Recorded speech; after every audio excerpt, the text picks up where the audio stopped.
Why don't we take one more and then we will move on. Great.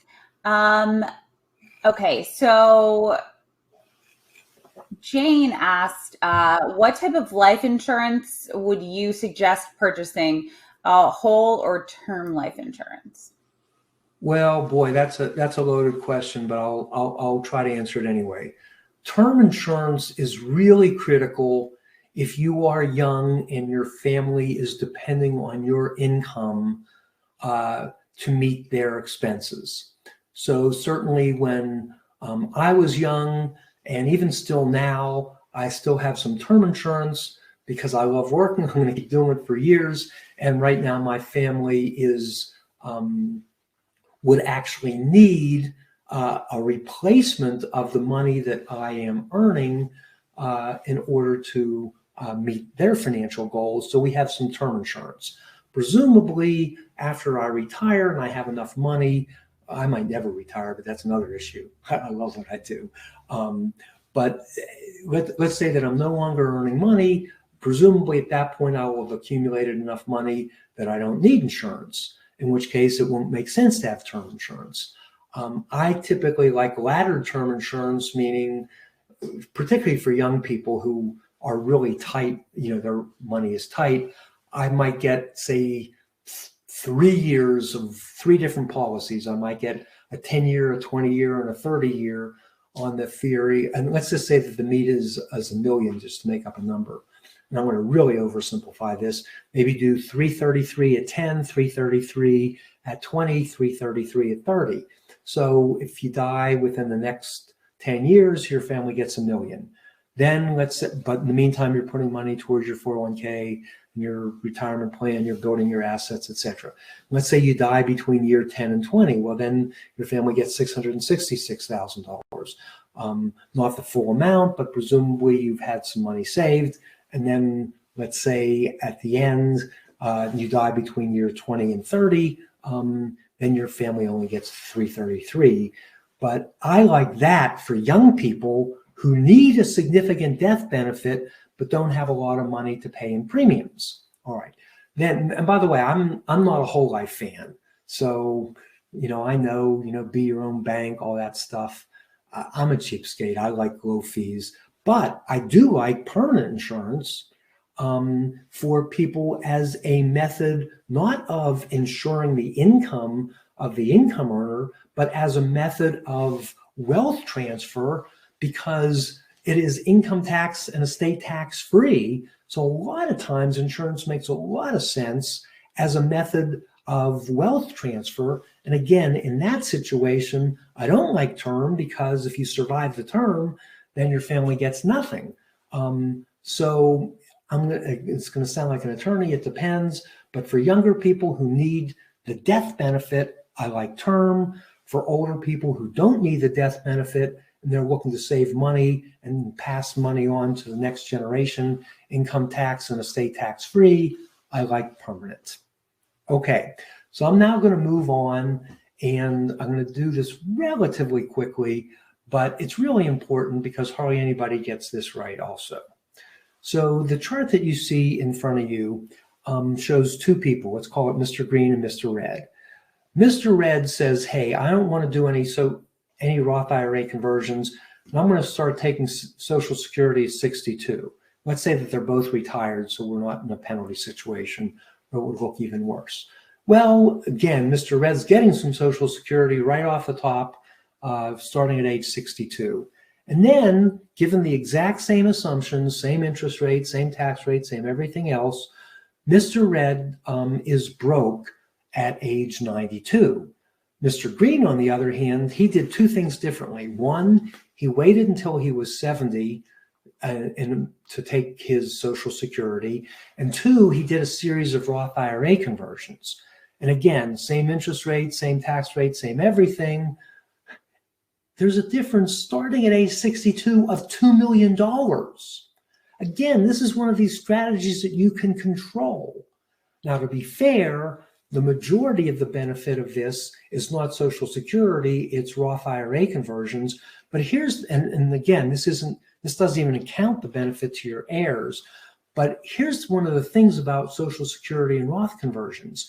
They're not two separate individual calculations. If you hold off on your Social Security, you are lowering your income, which will allow you to do a higher Roth conversion at a lower tax bracket. So I love holding off on Social Security and doing Roth conversions while we're getting our 8% raises for Social Security. So this is the classic Social Security analysis, all right? So let's take Mr. Red, who, and right now let's assume single, not married. And let's take two people, they each have identical earnings records, they both stop working at 62. So Mr. Red says, hey, I'm going to start taking my Social Security immediately. And to make it an apples to apples comparison, I'm not going to assume he spends it. I'm going to assume that he invests it. And I'm even going to be, let's say, very generous, which goes against the point that I'm trying to make, and assume that he's going to be investing at 4%, which for a guaranteed investment is pretty darn good. All right.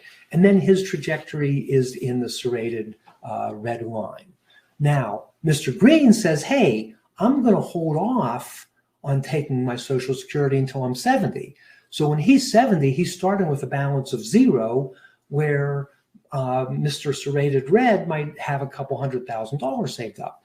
But, and to oversimplify, which isn't quite accurate, he's getting an 8% raise for every year he waits. That's not true between 62 and 66.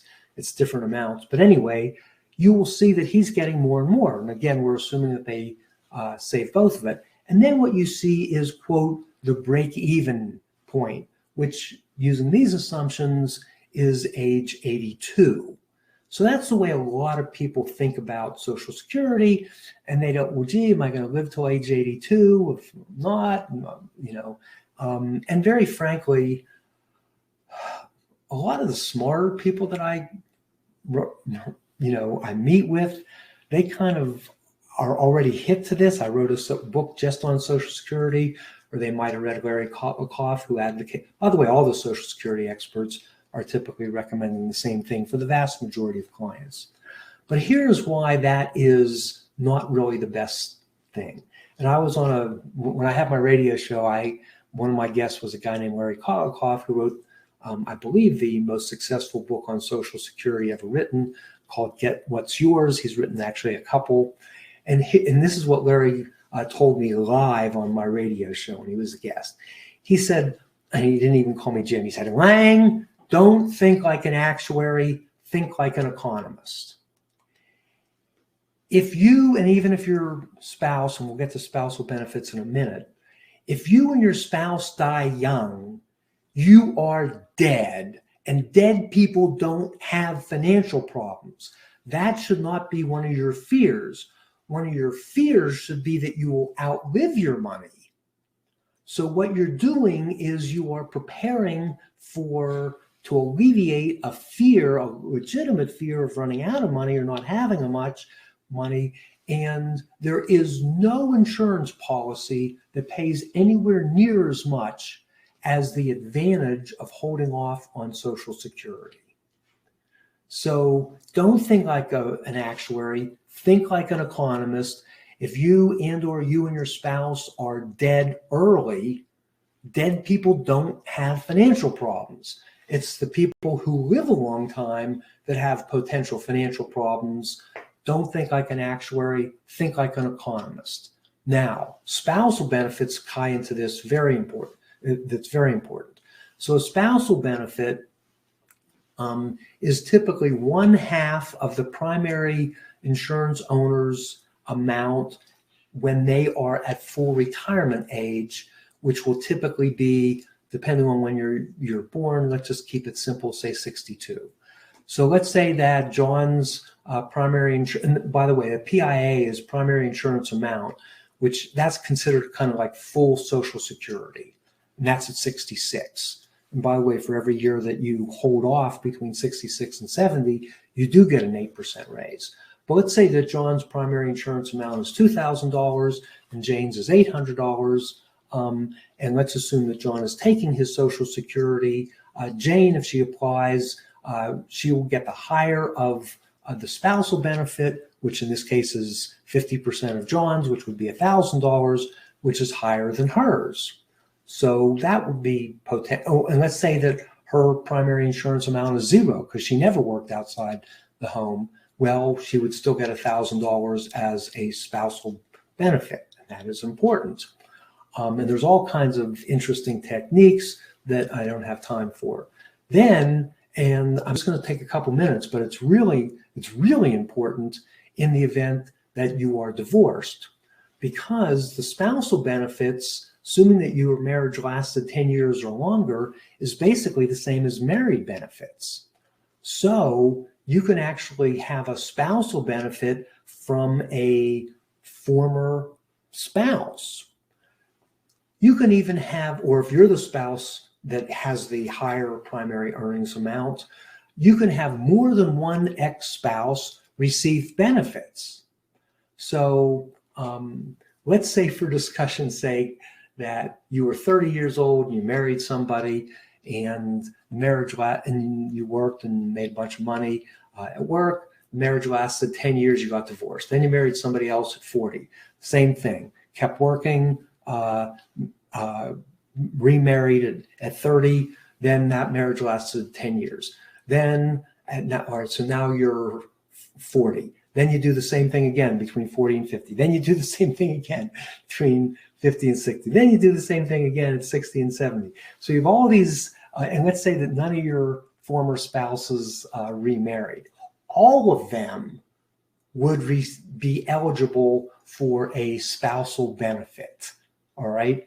And you can have multiple X benefits, and that doesn't affect your benefit, and it doesn't affect the benefit of the multiple divorced spouses. Is this a great country or what? And maybe even more important than the spousal benefit is the survivor benefit.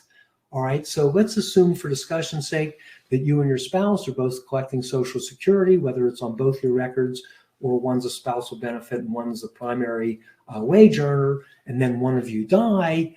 Then the survivor gets the higher of the two. And if we go back to the divorce situation, all of them get the higher survivor benefits. So this is really a tremendous opportunity for some divorcees. And I was doing a live event one time, and somebody, without raising their hand, just blurted out, finally the SOB, but she actually said the words, is good for something, because she realized that she could get his Social Security, or half the benefit. And when he dies, assuming he dies earlier, and from her tone, I think that she would prefer that be later rather than sooner, although that's not nice because he's presumably the father of her children, she would get the higher benefit. All right, and again, I had mentioned that there is a synergy between the holding off on Social Security and doing a series of Roth IRA conversions. Okay, so why don't we do a little wrap up here? Don't pay taxes now, pay taxes later, except for the Roth. We talked about the Secure Act. We talked about the sunset provisions of the Tax Cut and Jobs Act 2017. We talked about the secret, which is really important. We talked about the peer review math on Roth IRA conversions. We talked a little bit about some of the Medicare premiums. And then we also talked about some of the things that you could do if you didn't have the money to pay the tax on the conversion. We talked about a little bit about some taxable to tax-free without doing the Roth. We did talk about the Roth, the backdoor Roth, and we talked a little bit about Social Security. So this morning I talked about putting together a team, and ideally the team is talking to each other. So the typical thing is you have a CPA, you have an estate attorney, you have a financial advisor. They're all saying different things. They're not talking to each other. And frankly, it's not the best way to do it. I like a team of specialists working on your specialty area, which for many of my clients is people who are IRA or retirement plan heavy. And our team, I believe each one of us in our respective area is really strong, but then working together, So let's say your own team who is talking to each other and to get the best result is the best thing. What we, of course, we like to serve people who are friendly and nice. And by the way, I actually mean that. If you're one pain in the butt, or you're rude, or you've had 6 advisors in the last 5 years, we're in the fortunate position we don't need bad work. I've been doing this for well over 30 years. We've never been sued. We never had a complaint. Considering we have $1 billion under, we actually hit $1 billion under management, considering that we have done 3,000 wills, considering we do 800 annual tax returns. We've never had a complaint, never been sued. Our ADV is squeaky clean. We don't, and one of the reasons is because if I see a problem coming, I don't take the call. So we're looking for friendly people, nice people, people who aren't going to sue because the market went down or whatever. Obviously, we would prefer a higher balance. $2 million is better than $1 million, even though we have break points in the fees, but $1 million is our minimum. And I should mention that typically, if you have well more than that, the minimum might be 1/2 of the investable assets. There's some exceptions, but don't think that we're going to take a $10 million, do all the work that we do, and then charge you on a $1 million asset under management. Neither I nor the money manager would accept that. Again, we talked a little bit about a personal financial master plan, and that's where we run the numbers. We do the Roth, we do the gifting, we look at your estate plan, we look at short-term strategies, we look at long-term strategies.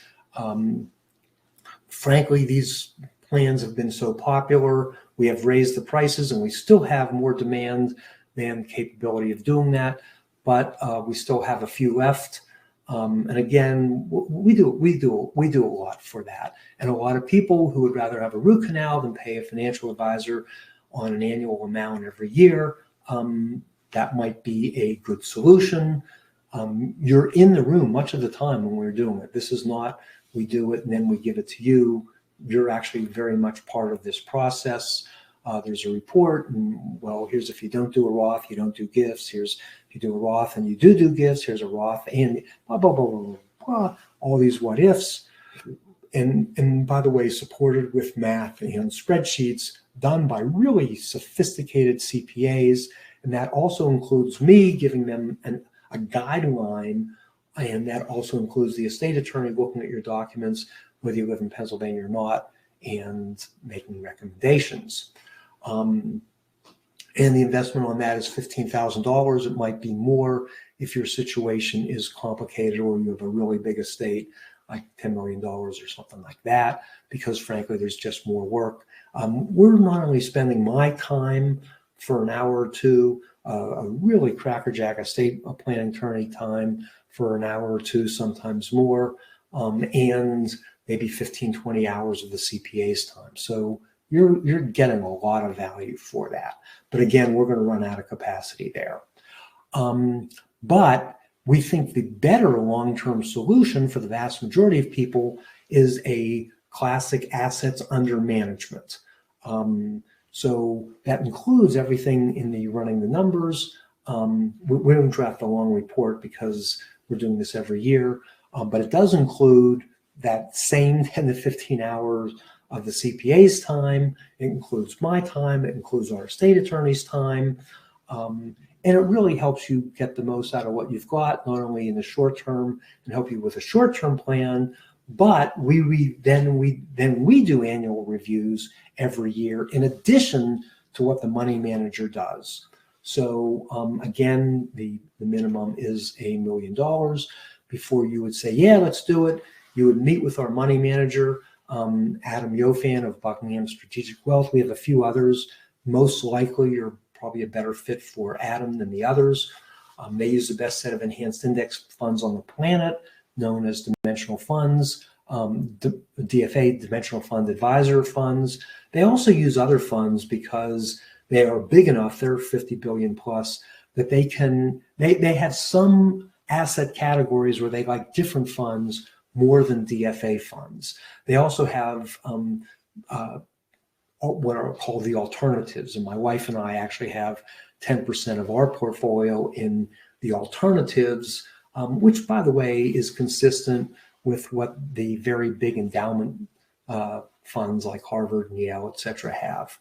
I heard that Harvard is basically an endowment fund with a library. It's not very nice, but they just have billions and billions. I would encourage you to attend the Q&A with myself, Larry Swedroe, who's really a financial genius, authored many, many great books, and Adam Yofan, who's actually going to do the work. That will be tomorrow at 1 o'clock. By the way, Buckingham has their own 40-step process, which is really good. Cindy and I, we just had our review yesterday because I'm a client just like you. My investments are the same as what I'm recommending.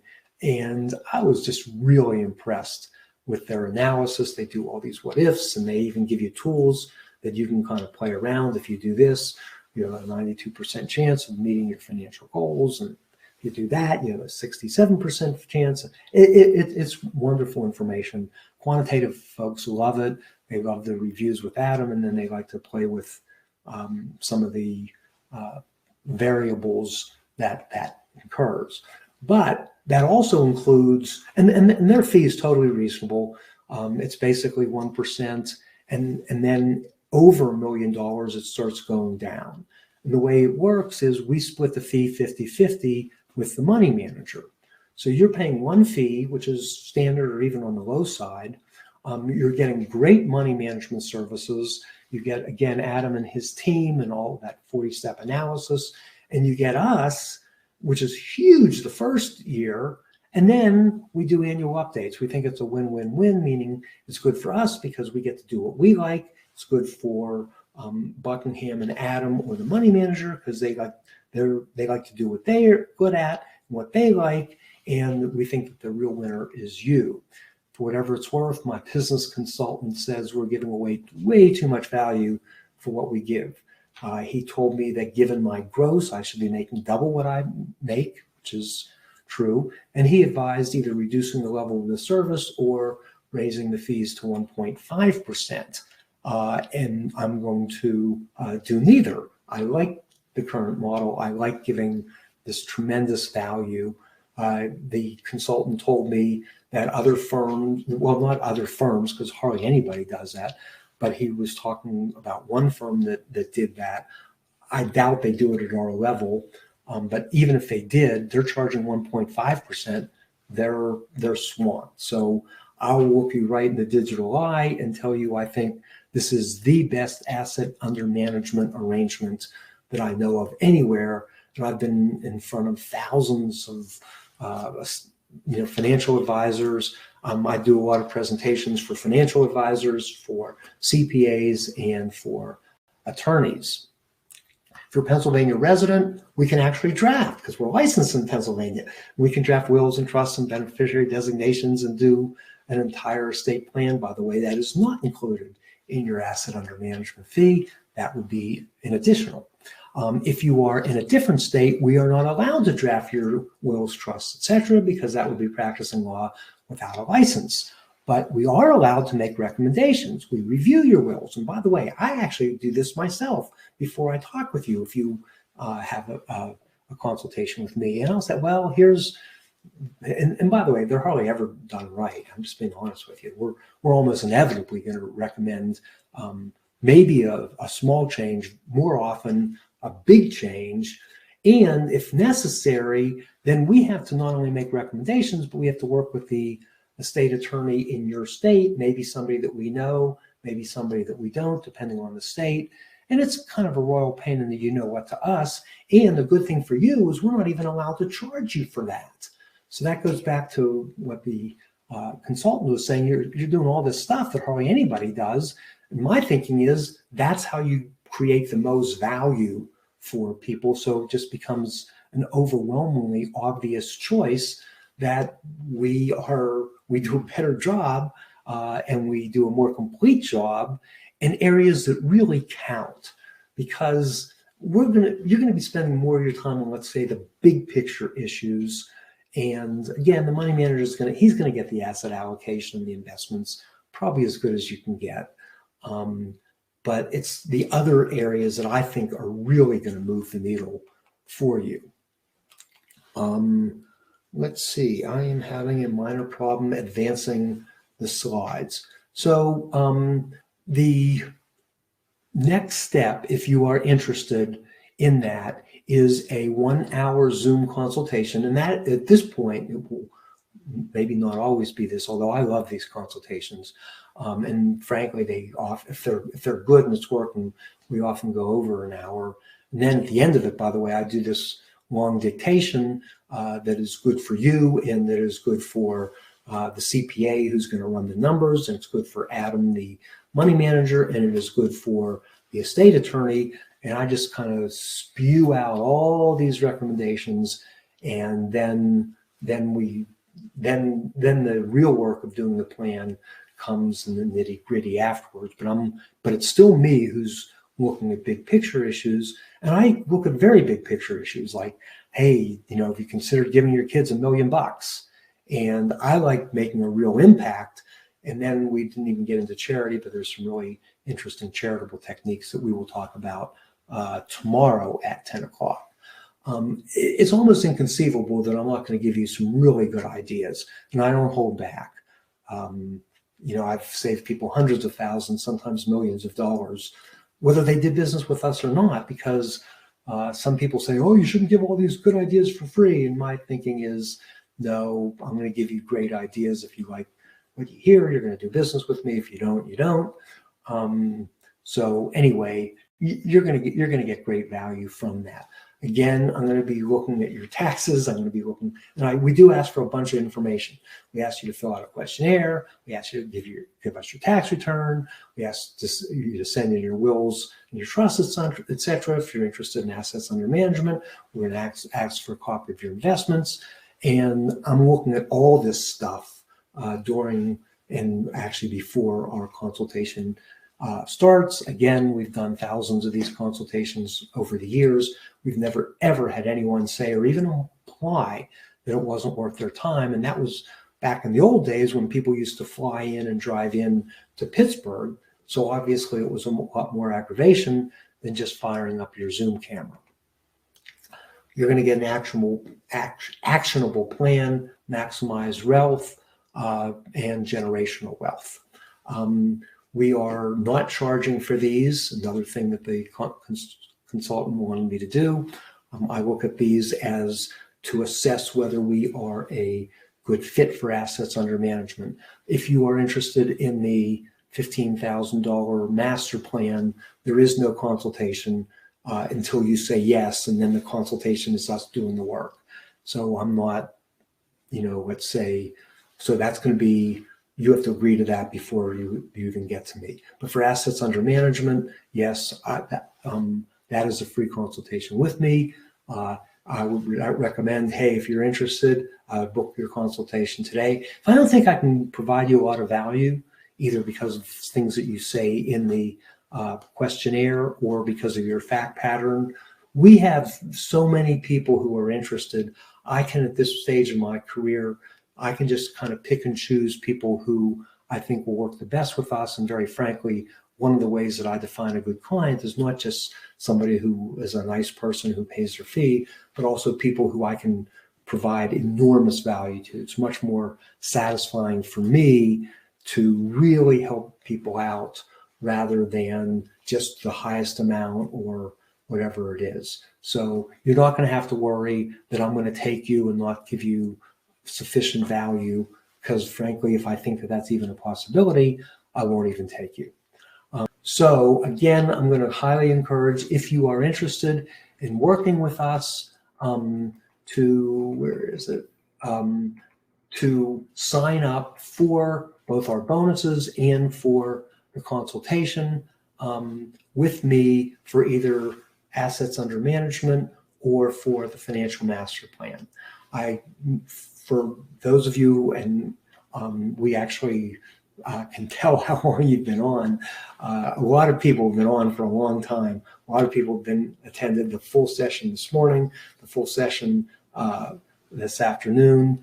I will genuinely thank you. I think that It's a very good use of your time. I think you are doing a great thing for yourself and your family, and I will thank you. This will conclude today's webinars. There will be a message that will follow these webinars, and I will look forward to seeing hopefully all of you. That probably won't happen, but I'll look forward to seeing many of you tomorrow at both 10 Eastern and 1 Eastern. Thank you.